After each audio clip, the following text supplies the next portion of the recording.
नमस्कार फ्रेंड्स, हर हर महादेव। तो फ्रेंड्स, आज हम बात करेंगे। मैंने एक माइक क्लैंप मीटर मंगाया है मैको का, मोगलिक्स से, मैको 36। चलिए आज इसके बारे में बात करते हैं। आप क्लैंप मीटर कैसे चला सकते हैं ये भी आप सीख सकते हैं, इसके पूरे फंक्शनों के बारे में। पहले यदि इस क्लैंप मीटर की बात की जाए तो ये ऑटोमेटिकली ऑफ़ हो जाता है फ्रेंड्स। कंपनी कहती है कि 15 मिनट में ये ऑटोमेटिकली ऑफ़ हो जाता है। चलिए हम एक मोबाइल में टाइम स्टार्ट कर देते हैं और चेक करते हैं कि ये ऑफ़ होता है नहीं। देखिए फ्रेंड्स, मैंने जो है वो टाइम स्टार्ट कर दिया है। अब हम चेक करेंगे कि ये ऑफ़ होता है नहीं, ताकि आप इसको यदि ख़रीदना चाहें तो आपको इस वीडियो से कुछ सुविधा मिल सके। देखिए फ्रेंड्स, हम टाइम को थोड़ा आगे करते हैं। अब 2 मिनट हो चुके हैं, अभी ये ऑफ़ नहीं हुआ है। अब हम थोड़ा और आगे चलते हैं, 7 मिनट हो चुके हैं, अभी भी ये ऑफ़ नहीं हुआ है। अब 12 मिनट हो चुके हैं, ये अब भी ऑफ़ नहीं हुआ है। देखिए फ्रेंड्स, अब ये नज़दीक है, देखते हैं क्या होता है। देखिए फ्रेंड्स, ये ऑफ़ हो गया एक बीप की आवाज़ के साथ। इससे आपकी बैटरी सेव हो जाएगी। ठीक है फ्रेंड्स, अब चलते हैं इसके दूसरे फंक्शन की तरफ। ये एक NCV क्लैंप मीटर है। इसका मतलब है नो कॉन्टैक्ट वोल्टेज, यानी कि आप बिना छुए ये पता कर सकते हैं किसी वायर के अंदर इलेक्ट्रिसिटी फ़्लो होती है या नहीं। देखिए फ्रेंड्स, इसको नज़दीक मैं क्लैंप मीटर को लेकर जाता हूँ तो इसकी जो लाइट है वो रेगुलर ब्लिंक नहीं कर रही, क्योंकि मैंने अभी बटन ऑफ़ किया हुआ है लाइट का। अब मैं इसको ऑन करता हूँ। अब इसके नज़दीक ले जाता हूँ तो देखिए फ्रेंड्स, ये दूर से ही इसको डिटेक्ट कर लेता है कि यहाँ पर इलेक्ट्रिसिटी फ़्लो हो रही है, या इसका मतलब है यहाँ पर ख़तरा है। ठीक है फ्रेंड्स, तो फ्रेंड्स ये इस तरह आपको बता देता है कि यहाँ पर कोई वायर बीच से कटी तो नहीं है, कहाँ लग इलेक्ट्रिसिटी जा रही है, कहाँ पर बीच से वायर कटी है। इसका एक तरीका हो रहा है, इसकी आप नॉब डाल के भी चेक कर सकते हैं इस सुराख में। देखिए फ्रेंड्स, ऑन करते ही ये NCV के पास लाइट जो है वो जल जाती है, ऑफ़ करते ही ये ऑफ़ हो जाती है। ठीक है फ्रेंड्स, तो फ्रेंड्स अब चेक करते हैं इसके अगले फंक्शन को, जो है एम्पेयर। ये AC और DC एम्पेयर मेजर कर सकता है 400 एम्पेयर तक। ठीक है फ्रेंड्स, तो मैं आपको दिखाता हूँ। इसकी डिस्प्ले में दिखाई देता है। यहाँ पर यदि देखें आप, यहाँ पर DC एम्पेयर लिखा है, अभी DC है, लेकिन यदि हम फंक्शन बटन दबाएं तो यहाँ पर आपको AC नज़र आएगा। ठीक है फ्रेंड्स, तो पहले हम बात करते हैं DC एम्पेयर की। उससे पहले आपके पास एक 12 वोल्ट की बैटरी होनी चाहिए। ठीक है फ्रेंड्स, मैं आपको दिखाता हूँ। मेरे पास एक बैटरी है, देखिए फ्रेंड, 12.31 वोल्ट ये है। तो अब मैं आपको यहाँ पर एक, मेरे पास एक ट्यूब है जो एक 35 वाट की है। ठीक है फ्रेंड्स, आप देख सकते हैं। और मेरे पास एक छोटा सा बल्ब है जो आपकी जो मीटर के अंदर, मोटर बाइक की जो मीटर होता है उसके अंदर जगता है रात के समय।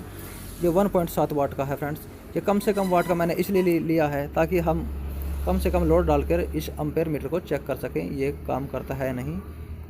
तो आपको इसके बारे में पता ही है कि आप वोल्टेज गुना एम्पेयर करेंगे तो आपके पास वाट हो जाएंगे, जो आपको डिस्प्ले में लेफ़्ट साइड में दिखाई देगा।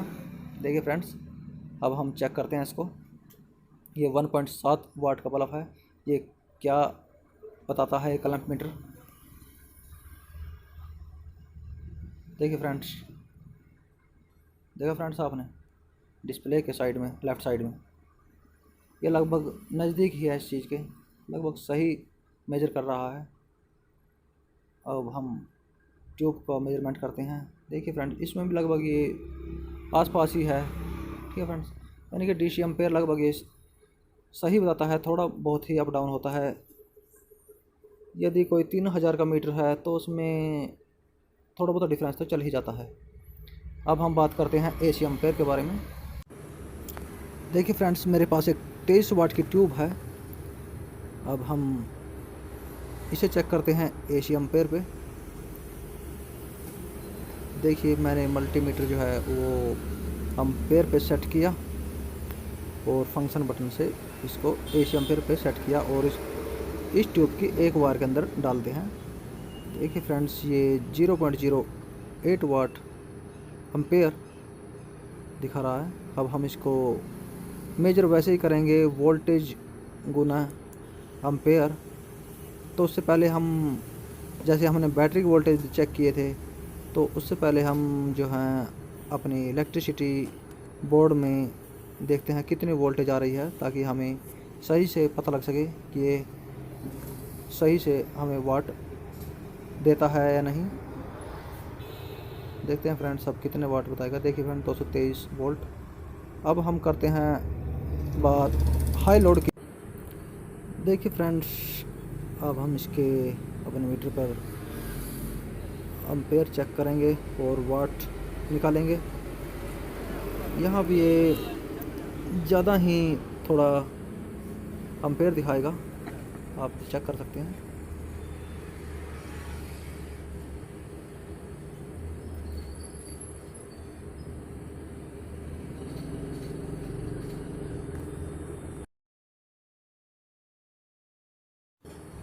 तो फ्रेंड्स इसका अगला फंक्शन है वोल्टेज के बारे में। आप इससे एसी और डीसी वोल्टेज चेक कर सकते हैं।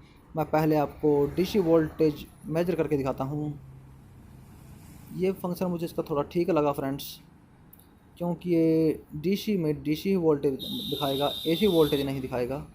देखिए फ्रेंड्स मैं इसमें डीसी वोल्टेज चेक करता हूँ तो ये 12.32 या 31 दिखाता है।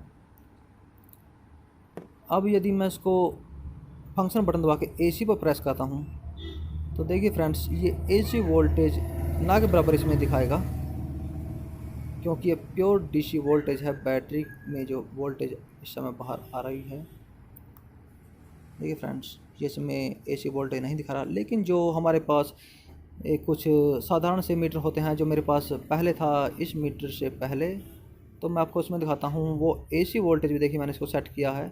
अब ये आपको एसी वोल्टेज में भी दिखाएगा। देखिए फ्रेंड्स ये डीसी वोल्टेज बैटरी है, लेकिन आपको यहाँ पर ये 27 वोल्ट एसी दिखा रहा है। तो ये भी डिफरेंस है उस क्लब मीटर में और इस मल्टीमीटर में। ये थोड़ा फंक्शन इसका सही है। अब मैं आपको डीसी में चेक कराता हूँ। ये डीसी वोल्टेज 12.8 दिखा रहा है, जबकि वो 12.3 दिखा रहा था, 12.3। और ये एसी वोल्टेज में भी डीसी वोल्टेज को दिखा रहा है डबल करके। देखा फ्रेंड्स तो ये फ़र्क है इसमें। ये फंक्शन मुझे इसका अच्छा लगा। ये डीसी में डीसी ही दिखाता है, एसी नहीं दिखाता। लेकिन अब इसके हम एसी वोल्टेज चेक कर लेते हैं। डीसी से हमने चेक कर ली। देखिए फ्रेंड्स हम फंक्शन बटन दबाएंगे तो यहाँ पर एसी सेट करेंगे। देखा फ्रेंड्स 217 वोल्ट इसने दिखा दिया। ये यहाँ भी ये वोल्टेज के मामले में भी ये सही है। अब बात करते हैं हम इसके अगले फंक्शन के बारे में। देखिए फ्रेंड्स पहला है ये ऑटो रैंगिंग। ये ऑटो रैंगिंग है फ्रेंड्स। यदि आप एक रेजिस्टेंस लें, यदि वो ओहम में है या फिर किलो ओहम में या मेगा ओहम में, ये आपको बार बार कोई जो बटन है वो प्रेस नहीं करना पड़ेगा, ये अपने आप ही मेजर कर लेगा। देखिए मेरे पास ये एक 150 ओहम की एक रेजिस्टेंस है और ये खुद ही डिटेक्ट कर लेगा कि ये ओहम में है या फिर मेगा ओहम में या फिर किलो ओहम में। देखिए हम चेक करते हैं। आपको साइड में ऑटो रैंगिंग चलती हुई भी नज़र आएगी। ये अपने आप ही इसको डिटेक्ट कर लेगा कि ये ओहम में है या किलो ओहम में या फिर मेगा ओहम में है। देखिए फ्रेंड्स इसने दिखा दिया ये ओहम में है। आपको ऑटो रैंगिंग चेक करके फिर दिखाता हूँ। देखिए फ्रेंड्स यहाँ पर एम लिखा है, अब के और अब ओहम। देखा फ्रेंड्स इसने खुद डिटेक्ट कर लिया, आपको बार बार सेटिंग नहीं करनी पड़ी। ये भी इसकी एक खासियत है। यहाँ पर भी ये सही है फ्रेंड्स। अब बात करते हैं डायोड के बारे में। ये डायोड का निशान यहाँ पर आएगा, आप इसे चेक कर सकते हैं कि डायोड सही है नहीं। देखिए फ्रेंड्स इसमें एक साइड में कॉन्टिन्यूटी नहीं आएगी और दूसरी साइड में कॉन्टिन्यूटी आएगी। चलिए ये तो सभी मीटरों में होता है, ठीक है फ्रेंड्स। ऐसे आप डायोड चेक कर सकते हैं। अब बात करते हैं इसकी कॉन्टिन्यूटी चेक की। देखिए फ्रेंड्स आप इसमें कॉन्टिन्यूटी चेक कर सकते हैं भी। कोई चीज़ यदि मोबाइल है या टीवी है, कुछ भी छोटी मोटी चीज़, कहीं से कोई सप्लाई शॉर्ट तो नहीं है, आप इससे भी ये चेक कर सकते हैं। देखिए मेरे पास एक मोटरसाइकिल का ऑयल मशीन है, गेज है, इससे हम चेक कर सकते हैं। देखिए आपको बीप की आवाज़ कम और ज़्यादा होती सुनाई देगी।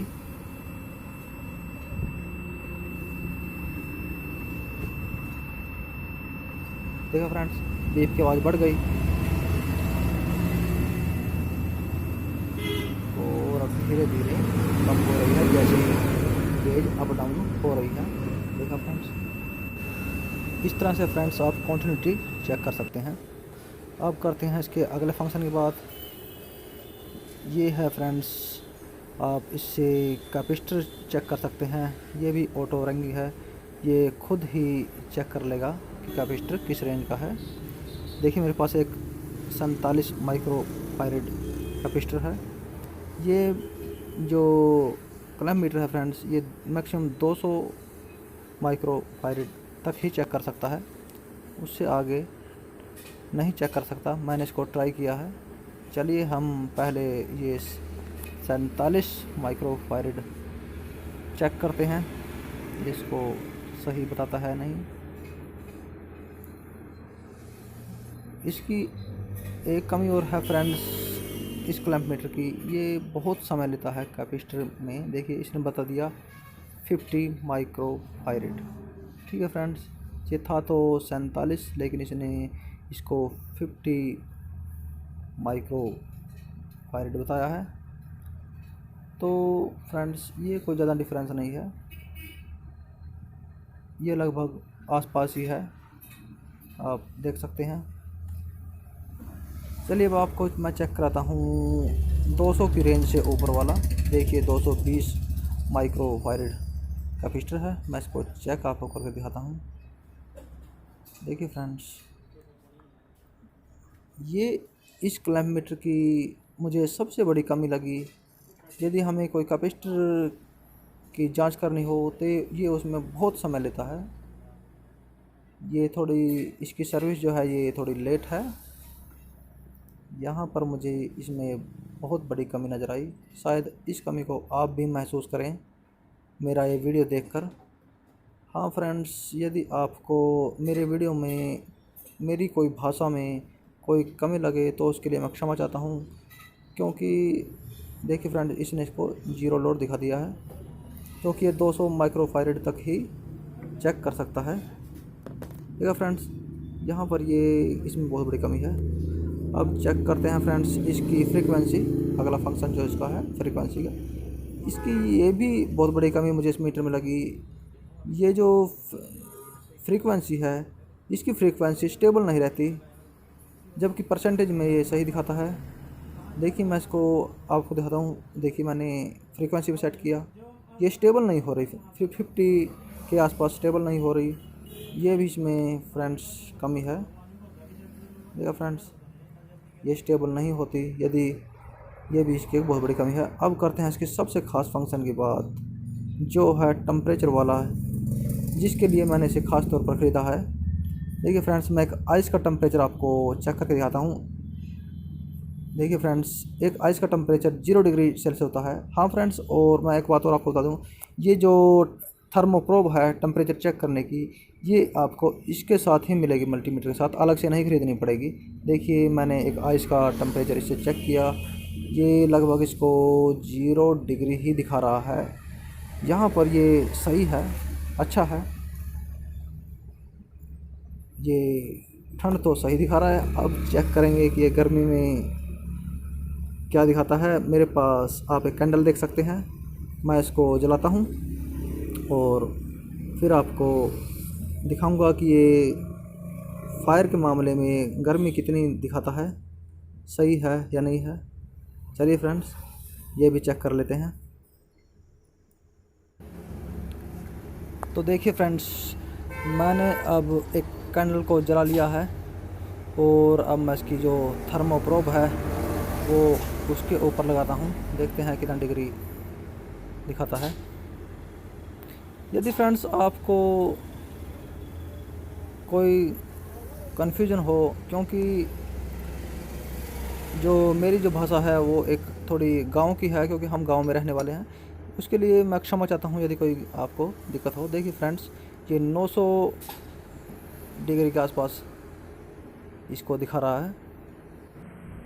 और हाँ फ्रेंड्स, मैं आपको इस क्लैम्प मीटर की एक और कमी बताना चाहूँगा। इसकी जो डिस्प्ले है उसमें कोई बैकलाइट नहीं है, बैकलाइट होती तो ये बहुत ही अच्छा होता।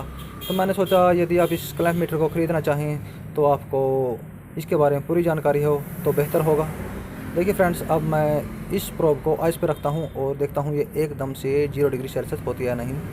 देखिए फ्रेंड्स, ये हो गई। तो फ्रेंड्स, मैं आपको एक और बात और कहना चाहूँगा, मैं एक मोटर बाइक मैकेनिक हूँ, मोटरसाइकिल रिपेयर करता हूँ। यदि आपको इसके बारे में कुछ जानकारी चाहिए मोटरसाइकिल के बारे में, तो आप मेरे चैनल सब्सक्राइब ज़रूर करें। धन्यवाद फ्रेंड्स, बाय फ्रेंड्स।